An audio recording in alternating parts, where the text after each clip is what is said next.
wonderful. We have Chief James Craig on the phone live right now. Chief, can you hear us? I can hear you loud and clear. We saw you talking live out there on the scene with 7 investigator Ross Jones, but can you fill us in, our viewers, in how this all started once again? Well, you know, what's happening right now, Carolyn, is that there's false information being put out by some of the agitators among the protesters. And the information they're putting out is that the young man was not armed, he was seated on the porch, and basically suggesting that the Detroit Police Department executed him. That is not the case. We are only a couple hours into this investigation.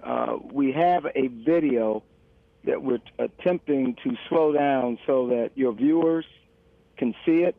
I've seen the video. The suspect clearly was armed with a gun pointed at one of the officers, and it appears that there was a muzzle flash and the officers returned fire.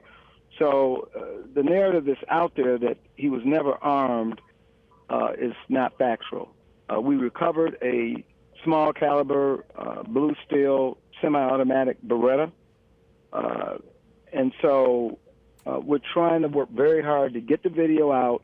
I know that some of the command officers at the scene had talked to the family, mentioned to the family that it's my intent to get the video out as early as this evening, but no later than tomorrow. We're just trying to go through. I mean, you think about what goes into an investigation like this and really trying to process the video so that people can see what's going on. So, but it's unfortunate that there was a snap to judgment without knowing the facts, certain people putting out erroneous information, and this is where we are right now. Chief Craig, let me ask you another question, because we were seeing live pictures of protesters throwing bottles at your officers. They were lined up trying to control this crowd, and then your officers backed up. Where did they go? And are you just sort of letting this crowd march? Carolyn, I'm not going to get into our strategy. I understand. However, the fact is, and I'm glad you said it because you made the statement earlier in this broadcast, that peaceful protesters, when the officers were taking bottles, rocks, bricks, coolers, and so the individuals responsible for that behavior, I wouldn't put them in the category of peaceful. I just want that to be abundantly clear. Now, as we've done all of these protests, the vast majority are peaceful, and we support that. It is our role to keep them safe, everyone safe. But clearly there was aggression, it was violence, and I don't know how else to say it. I mean, I'm even watching a feed now, and projectiles were being hurled some time ago at police officers. So that's not a peaceful protest. Chief, this is Dave Llewellyn. Earlier, your officers were there because of this shooting scene, and you have to investigate a scene. There's evidence that has to be collected. It's important that that scene be secured, and initially, that's where the standoff occurred, correct? And it was important That's absolutely correct. I think it's also important to note that, you know, we've always never shied away from, you know, providing as much information that we know about a case like this as early as we can. In fact, within 1 hour of the officer-involved shooting, I was on scene, made a statement based on what I knew at the time. Now, we were feverishly trying to download video, body-worn camera video, and so, you know, those things take time. And all we were asking for is give us a chance, let us do our work, and we will report back to the community as to what transpired. But I guess someone put out on a live Facebook feed basically that this suspect was executed unarmed, and certainly got some people extremely agitated. And so that's not what happened. And the officers, Chief, originally went to this scene to arrest this suspect because you believe he was involved in a shooting at a block party over the 4th of July holiday. where 8 people in that community were shot and 3 were killed. Right. Well, 3 were killed, a total of 8 shot. We were there doing a follow-up investigation. We knew that one of the individuals we were watching, and when you see our video, you would see where we're taking a person into custody, a known gang member who has an active felony warrant. It was at that point that his associate made a statement along the lines is that I'm not going to let you take his friend to jail, basically, and he pulls out a gun. You can see in the video where he's removing a gun from his sweatpants. It appeared he was wearing sweatpants and pointed the gun probably within 2 to 3 feet of an officer. And it appears he fired a round or 2, and then the officers responded because of the imminent threat. And Chief, So, Chief, is this the video you're talking about that you will be releasing to us or to the public later tonight or tomorrow? we were shooting to get the video out as soon as possible.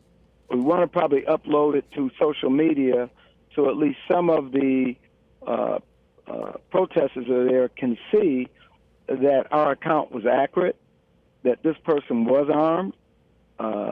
He wasn't seated on his front porch as what's being put out. I mean, that's one narrative. So it's a lot of inaccurate information being put out, and so we're just trying to make sure that the public understands what truly happened. Well, Chief Craig, that's why we always appreciate you being willing to come on live and to explain it to us and get your side out. Now, Chief Craig, I want to ask you one more question because I always hear you talk about the agitators.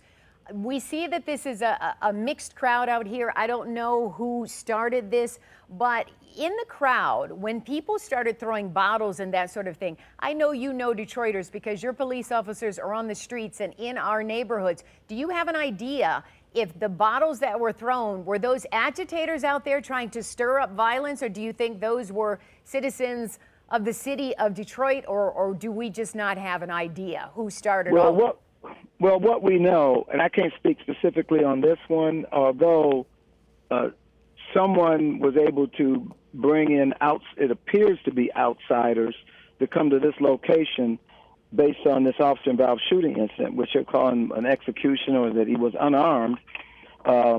So we're still going through that, but we know from past protests, those that have become violent, it's at the hands of a few who are agitators, who gets the crowd riled up, and we saw some of that here. Generally, we know the agitation typically leads up to the aggression and then the violence. And so, again, to call this a peaceful protest, maybe you're not seeing, and I'm looking at a feed, and it appears that a Channel 4 cameraman is being not assaulted, but so it's not peaceful. No, this group. Absolutely. We definitely understand that it was not peaceful. We just meant it was a big crowd in the beginning, 150 to 200 people standing there, and we know we saw your officers lined up trying to hold the crowd back, and then it sort of got out of hand when they started throwing water bottles and glass bottles, and I heard you say they were throwing... And a brick. bricks. I was just briefed that a brick was thrown, water cooler, and again, this is because those who are there to agitate was putting out false information. Again, early on, they put information out over live on Facebook. So one of the things we're going to try to do is get a video up through social media so at least some who have gathered might be able to get access to it on their handheld devices, because I know many of them are not going to look at local news. But I only came on so at least I could give you what I now know. And again, we're still very early in this investigation. And Chief, it appears as though this group that is marching now may well be marching to the 12th precinct, which is where the officers are assigned that were involved in this shooting earlier today. We've seen this again over the past month or so with protests, whether it be at DPD headquarters or other areas downtown, and you'll be prepared to meet with those protesters there, I would assume. Yeah, you can assume that. So again, we have work to do. We want to make sure we try to get the video out, at least a video that refutes the narrative that's being put out right now. I think that's critically important. But again, many of the agitators or outsiders, it doesn't matter what we put out, they are still going to want to change it. Just like we'll go back a couple of weeks. You remember when I reported out about the fact that the police vehicle was surrounded. They were attacking the vehicle. They were pounding on the vehicle. They were trying to gain access to the vehicle. And then it was the crash. They broke out the rear window. And then I had information that some of the protesters were armed with with hammers. Hammers with wooden handles, and they said that's not true. Nobody had a hammer. Then we got a photograph of at least one of them in possession of. So it's this constant, we didn't do anything, we were never violent, and I just let your viewers judge for themselves. We understand, Chief. And let me ask you one other question. If these marchers are heading toward the 12th precinct, how will you handle that if they arrive at the... Carolyn, I would just ask, the Detroit Police Department has done a phenomenal job at really averting large-scale violence. Yes. We've reported out on it. I'm not gonna go on the air and tell you exactly what our plans are. I understand. I'm just not going to do that. I understand. I just wanted to report out what we know now, and so I'm getting a call from my commander on the ground, so I got to go back to work. Chief Craig, I so appreciate your time. Thank you so much for coming on live with us. Chief James Craig, Detroit Police, discussing with us live on the air details of the march that is progressing now.